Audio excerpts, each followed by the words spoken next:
Hey there, guys, it's Mitchell, and we are back. And this one I did not expect to be making. Let's put it that way. They are still nerfing or making changes in general to these dungeons that we've had for over a year and a half now, and that are going away within probably at most the next 3 months, right? So this is kind of crazy. I mean, whatever. I'm actually happy to see it. And I want to give my opinions on this, but I also want to hear your thoughts on, first of all, on why, on, if they should do this, but also maybe some other bosses, because this one, there's some good selections here. Let's put it that way. So the first one we have is Nalthor the Rhymebender.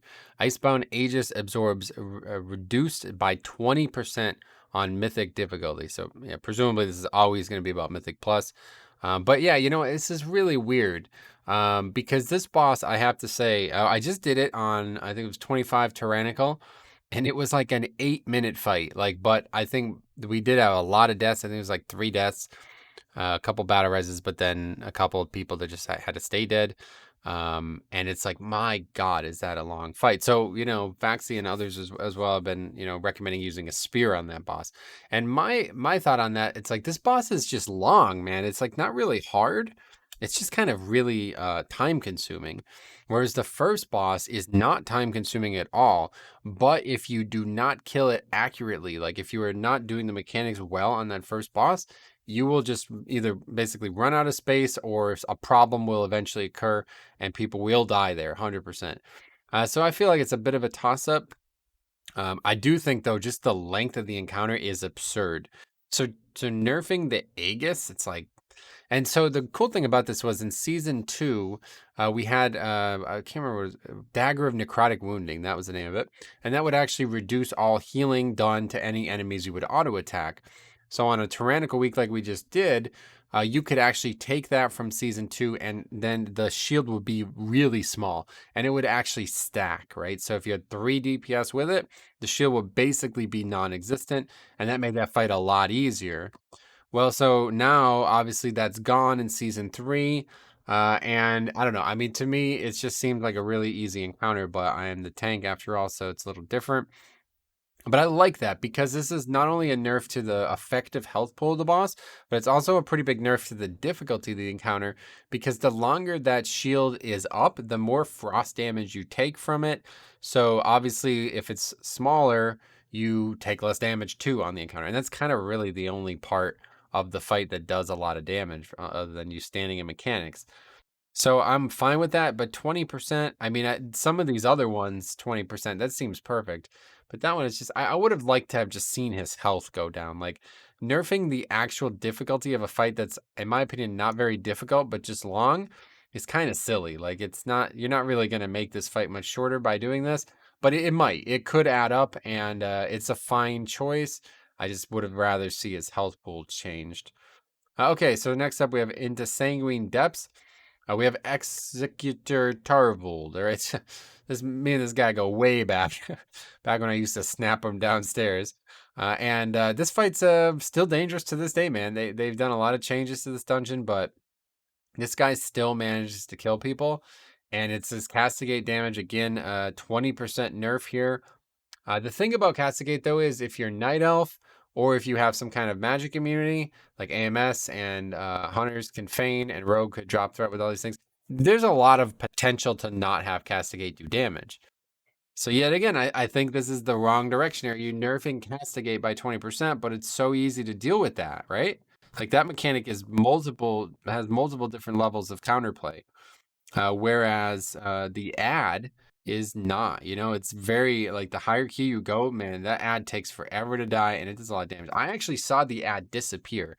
Now, it was when I was the only person alive, but I did not know that even existed. The ad will kill itself eventually if you fail to kill it. And that's not something you want to see. So I definitely would have preferred to see them nerf the health of that ad. I think that would have been a better nerf to this fight, because Castigate, again, it does a lot of damage, no doubt. And I think a lot of these changes are like, well, once you start getting up to like about, 25 or something like that, you start seeing these kind of outliers again. And, now where we're at in the season, a lot of people are reaching these higher levels and they're seeing these outliers and they're kind of getting overwhelmed by them. But to me, that's just not the outlier, so I don't really see that one, but I'll take it, that's fine. Next, we have Grand Proctor Baleria. I don't know how you say that, but that is a third boss and agonized damage. I don't even know what that is. I think that's the damage you take from afterwards. Let's see if we can actually see it.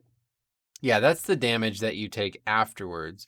Brands a player with a painful mark, inflicting damage every 2 seconds for 6 seconds. So that's probably a good idea. Again, I don't know. Like I'm gonna say the same thing about all these. These are not the changes I would make. It also says fix an issue causing some abilities to scale with a fortified affix instead of tyrannical. That's really funny because people were telling me, I think it actually might be agonize, that something on the fight was being done by like the ads that are on the sides of the pillars or whatever. They're like on these like platforms. They're not actually attackable ads, but that made that mechanic scale with fortified. So that's been that way since season 1 from what I've been told. So anyway, I don't really know what that's going to change, but I will say that again, it's not the mechanic I would have changed, but it's nice. Like it's just, all of these are fine. Like there's nothing wrong with any of them. But it's just like it seems so weird to me. Don't you think this is so strange? You're nerfing these dungeons this late into the expansion. And honestly, especially like Tarvold, it's like, dude, that dude's been a monster the entire year and a half. But it's just like, why only these? Like, there's so many other. I feel like there's so many other bosses that if you like the goal for the reason I'm saying it like this is because like to me it's like okay, I said this on stream like oh this is now the last hurrah, right? They're nerfing everything so like nobody's gonna hit these ridiculous walls. People are gonna be probably doing 35s before the season's over. They don't want these walls to be hit. But is this really the only walls? I feel like there has to be way worse. And I've been having a lot of trouble. I mean, Tyrannical Man, it's been eating groups up, man. So I don't know. Yeah, whatever. I guess it's better than nothing. But this is an interesting one. We got Astronos, Lecasis, and Klotos. Health reduced by 20%. That's a big one. To be honest, all three of them. That's a big one. I thought it was only going to be Klotos, or I don't know. I guess you can't really do that. But the last one, you would think that would be the one you'd want to. They nerfed all three of them. And that's really kind of a big deal, to be honest. In season 2, a lot of people were trying to pull the first two and then spear there. And that's pretty aggressive and dangerous. I don't really think it's needed. But then I've heard people talk about using both spears on the third one, saving that first spear all the way for the end of the dungeon. If you have the two Kyrie in there, I guess you need two. So interesting, but also Aura of Intimidation, which is I believe that's just the thing you get from Klotos. I can't even really remember how it works, but usually I'm pretty sure you kill one of the mobs and then it applies its debuff to the others. And then by the time you are fighting Klotos, which is the last one, I think that's his Aura of Intimidation. I mean, let's see if we can just see on Wowhead. But yeah, it's like actually pretty big. That's a pretty big nerf, man. Yeah, this is his. Okay, Klotos is his debuff. So this is magic damage, by the way. I feel like a lot of people don't know that. Doesn't it actually? Yeah, there we go. Arcane damage, so you can actually AMS that. Another cool tip is you can actually shadow meld it, and because you drop combat, the stacks go away. Just like whenever you kill Klotos, they immediately go away. Same thing with shadow melds. Tank, a little bit harder to pull off. And then finally, we have Zav the Unfallen. And this is actually the only one that I'm like, this needs to happen, dude. If you guys have done a higher Tyrannical Key, Zav literally, he just destroys people with that leap. It seems way overtuned. And I don't think 10% is anywhere near enough. I would say like 25 at least. It's ridiculous. It's actually insane. Like, I don't know how people survive it on higher keys. I've yet to do it this week on Tyrannical. But I remember a couple weeks ago, I think I did it on like 22 Tyrannical only, and it was like nearly one-shotting people every time he jumped. And that's just not a very fair fight, if you ask me, as it is, because it's taking your DPS away. I really don't like fights like that. So that one I would definitely want to see change. But so let's talk about some other bosses that I'm shocked aren't on the list. Okay. Yeah, definitely. In terms of the first dungeon on this list, Necrotic Wake, I really don't feel like that's the boss you want to touch. I really do feel like the third boss's health pool should be lowered. I don't. Probably a lot of people don't agree with me because you've probably not had a lot of failures on that, like I have. That boss is really difficult. If you do not commit 2 weapons to it, it's like I I actually don't know how you kill that boss, because then when there's the 2 A bombs out, it's really difficult to separate them, and then you literally just can't hook the boss back down.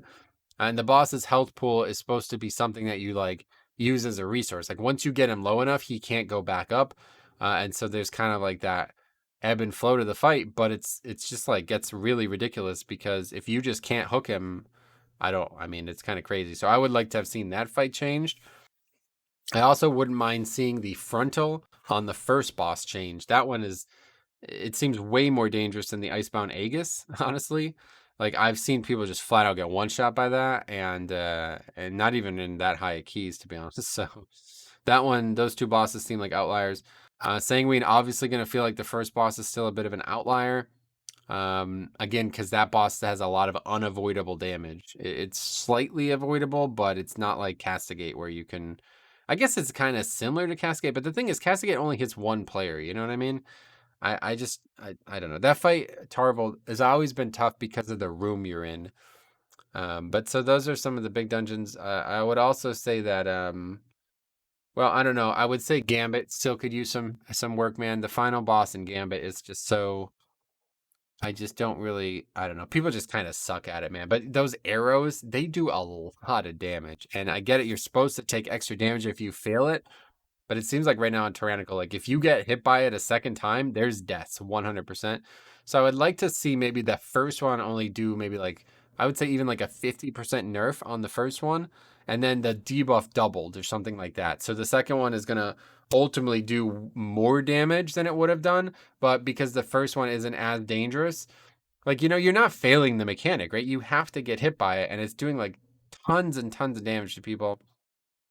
I don't know. So let me know what you guys think about that. Let me know what you think about these changes. First of all, coming this late, whether you think it's needed, whether you think they should do more, and if you do think they should do more, I'd love to hear it, because I honestly think I have these like weird fantasies in my head. Be like, I love to just have the dials in front of me, and just see. You know, I just love to try it. Let me just give me a day, and I'm gonna retune every dungeon, and let's just see what the result is. Because I do feel like you know, we're at a point now where damage is really breaking keys, and whether or not it should be supported, I think we're getting to this point where Tyrannical is now way harder than Fortified again.